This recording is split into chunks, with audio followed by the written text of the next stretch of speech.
Morning and welcome to a day in my life. তো অনেকদিন পর আজকে একটা মিনি ব্লগ শেয়ার করব। আজকে বাড়িতে কি করছি না করছি সেটাই। বেশ অনেকদিন ধরেই কোনো রকম ব্লগ ভিডিও শুট করা হচ্ছে না, তার কারণ সেরকম কোনো এনার্জি থাকে না আজকাল। তো সকালে উঠে ঘুম থেকে উঠে প্রথমে চা করছি। এখানে আমি কড়াইয়ের মধ্যে করছি কারণ দুধ একটু বেঁচে গিয়েছিল, তাই কড়াইয়ের মধ্যেই আমি চাটা বানিয়ে ফেলেছি। থেকে লেট করে ওঠা এটা আমার একদম বদভ্যাসে পরিণত হয়েছে, তো এটাকে এখন আমাকে ঠিক করতে হবে। তবে যাই হোক, আজকে অনেকটাই লেট করে ঘুম থেকে উঠেছি, প্রায় 10:30টার মতন সময় ছিল।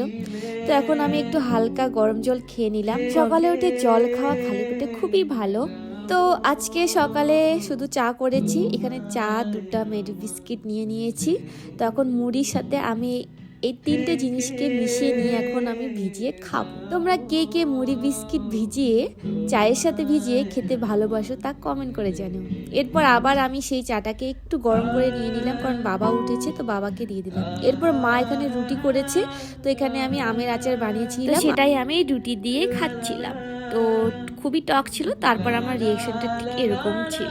সকালে ব্রেকফাস্ট করতে করতে প্রায় 11:30 থেকে 12টার মতন সময় ছিল। এরপর আমি স্নানটা সেরে নিয়ে এখানে আমি উনুনে আজকে রান্না করব, তার কারণ আজকে বাড়িতে মিস্ত্রি লাগিয়েছে, তো মা বাইরে অনেক কাজ করছে। তাই আমি ভাবলাম যে মা বাইরের কাজগুলো সামলাক আর আমি রান্নাঘরের কাজটা সামলাই। তো এখানে আমি রান্না করে নিলাম। তো রান্না করার সময় সেরকম ভিডিও করিনি, তার কারণ যেহেতু মিস্ত্রিরা খাবে খুব তাড়াতাড়ি আমাকে রান্না করতে হতো। তো আমার রান্না শেষ করে নিয়ে এখানে আমি ভাত দিয়েছিলাম। মিস্ত্রিদের আমি ভাত দিয়ে দিয়েছি প্রথমে। এখন আমরা এখানে মা, আমি, ভাই আমরা তিনজনে খাবো। তো আমি খাওয়ার সময় এখানে কমলা লেবুটাকে ছুলে নিচ্ছিলাম। আর আমি ভাত খুবই অল্প খাই, খেতে চাচ্ছিলাম না। মা বলছিল যে আমি এখানে খাচ্ছি তো আমার এখানে খেয়ে নে। আমি বলছিলাম পরে খাবো, বাবা যখন আসবে। মা জানতো যে আমি পরেও ভাত খাবো না, তাই আমাকে মা এখন খাইয়ে দিচ্ছে। অবশ্য আমি প্রায়শই মায়ের হাত থেকে খেয়ে থাকি। আর এখানে ভাই আর আমি দুজনেই ভাত খাইয়ে দেওয়া নিয়ে দুজনের মধ্যে একটু ঝগড়া লাগছিল, মানে মুখে মুখে তর্ক। এখানে ভাই মাকে বলছিল হ্যাঁ মেয়েকে বেশি ভালোবাসো তো তাই সবসময় মেয়েকে খাইয়ে দাও। মানে আমরা ভাই বোন যখনই একসাথে থাকবো তখনই আমাদের মধ্যে ছুরি কাটারির মতো ঝগড়া লেগেই থাকবে। এরপর খাওয়া আমার শেষ। এর গাছগুলোর মধ্যে দেখছিলাম যে টবগুলো একটু শুকিয়ে গিয়েছে, তাই এখানে আমি হালকা হালকা করে জল দিচ্ছিলাম। প্রত্যেকদিন জল দেই না, ওই একদিন দুদিন বাদতেই আমি জল দিয়ে থাকি। তো এইসব গাছ নতুন লাগিয়েছিলাম, তো তাই আমি এখানে জল দিচ্ছিলাম। সারাদিনটা যে আমার কিভাবে কেটে গেল তা বুঝতেই পারলাম না। এরপর চলে এলাম বাড়ির বাইরে। এখন আমি একটু রোদ তাপাবো। তখন প্রায় 4টের মতন সময় ছিল, সূর্যের আলো প্রায় চলেই যাচ্ছিল। তো এখানে আমি কমলা লেবুটাকে নিয়ে নিয়েছিলাম, আর বাড়ির বাইরে এখানে আমি বসে বসে এখন কমলা লেবুটাকে খাচ্ছিলাম। বসার জায়গা পাচ্ছিলাম না, তাই এখানে আমি এই রিংটার মধ্যে বসে পড়েছিলাম। আর এখানে আমি নিজ মনে চুপচাপ বসে বসে কমলা লেবু খাচ্ছিলাম, আর এখানে রোদ তাপাচ্ছিলাম। আর একটুর মধ্যেই রোদটা একদম নিমেষের মধ্যে হাওয়া হয়ে গেল।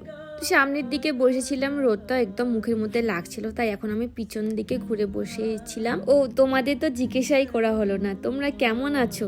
আশা করছি তোমরা সকলে অনেক ভালো আছো। তো আজকাল তোমাদের দিনগুলো কীরকম যাচ্ছে তা অবশ্যই কমেন্ট করে জানিও। এরপর আমার খাওয়া কমপ্লিট হয়ে গেল। এরপর আমি ভাবলাম যে একটু রিল করে নিই।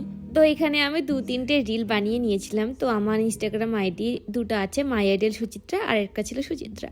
তো এরপর প্রায় সন্ধ্যা হয়ে গিয়েছিল।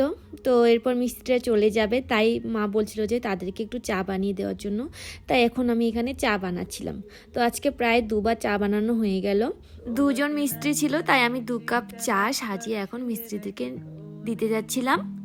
এরপর আমিও 1 কাপ চা খেয়ে নিয়েছিলাম, কারণ 3 কাপ চা হয়েছিল। তো চাটা বেশ ভালো হয়েছিল, তাই আমি নিজে নিজেই প্রশংসা করছিলাম। তো এখানে কাকিমা এসেছিল আমাদের লাফা শাক নিতে, তো এখানে নিয়ে এখন মা এখন বাইরে একটু কথা বলছিল। তো এখানে ভাইকে আমি একটু বলছিলাম যে দেখ দেখ চা খাবি নাকি, খুব মজা হয়েছে। চায়ে খাইগা চায়ে।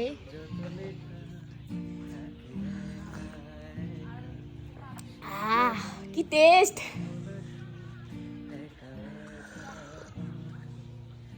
এরপর ঘরে এলাম কাজ দেখার জন্য। তো এখানে দেখছিলাম যে একটু কাজ হয়েছে। এরপর সন্ধ্যা দেওয়ার সময় হয়ে এসেছে, তাই এখন আমি সন্ধ্যা দিচ্ছিলাম। যেহেতু ঘরের কাজ করছি তাই ঘরের জিনিস সব বাইরের মধ্যে রাখা হয়েছিল, তাই পুরো বাড়িটা এখন আমাদের অগোছালো হয়ে আছে। এরপর ঘরে এলাম একটু রেস্ট নেওয়ার জন্য, কিন্তু চোখের সামনে কাপড়গুলো সব অগোছালো হয়ে আছে। তার কারণ ভাইয়ের রুমে এখন কাজ চলছে, তাই তার জামা কাপড় সব সোফার মধ্যে অগোছালো অবস্থায় ছিল। জামা কাপড়গুলো গুছিয়ে রাখছিলাম, আমি আর মা গুছিয়ে রাখি, আর ভাই শুধু সেগুলোকে অগোছালো করে দেয়। তো যাই হোক, এরপর আমার ব্লাউজটা একটু টাইট হয়ে গিয়েছিল, তো সেটাকে আমি এখন লুজ করে দিয়ে আমি সেলাইটা করে নিলাম। এরপর কি করি মোবাইল দেখতে দেখতে গান করতে ইচ্ছে করলো, তাই এখন আমি গান করছিলাম। এরপর হঠাৎ আমার কি যেন হয়ে গেল, মনটা খুবই খারাপ লাগছিল আমার সেদিনকে। কোনো কারণ নেই, কোনো রিজন নেই, মানে হঠাৎই মনটা একদম খারাপ হয়ে গেল। তাই মুডটা তখন এরকম ছিল। যখন একা একা বসে থাকি তখন সব খারাপ চিন্তা ভাবনা মাথার মধ্যে আসে।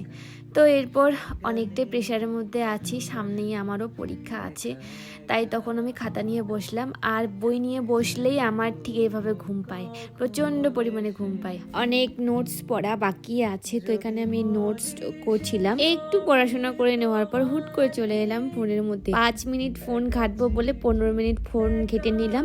কেটে নেওয়ার পর আবার নোটস লিখতে শুরু করলাম। তো আজকে আর বেশি পড়াশোনা করিনি, ওই 1.5 ঘন্টার মতো পড়াশোনা করেছি, ব্যাস এতেই হয়ে যাবে। এরপর রাত 10টা বেজে গেছিলো। এরপর আমি খাওয়া দাওয়া সেরে নিয়ে আমি এখন চলে এলাম শুতে। তো এখন আমি মোবাইল দেখবো, গেম খেলবো। তো এই ছিল আজকে আমার সারাদিনের গল্প। কেমন লাগলো আজকে ব্লগ ভিডিওটি তা অবশ্যই কমেন্ট করে জানিও। তোমরা সবাই সুস্থ থেকো, ভালো থেকো, নিজের শরীরের যত্ন নিও। দেখা হবে খুব শীঘ্রই আরেকটি সুন্দর ভিডিওতে। ততক্ষণে তোমাদের টাটা, গুড নাইট।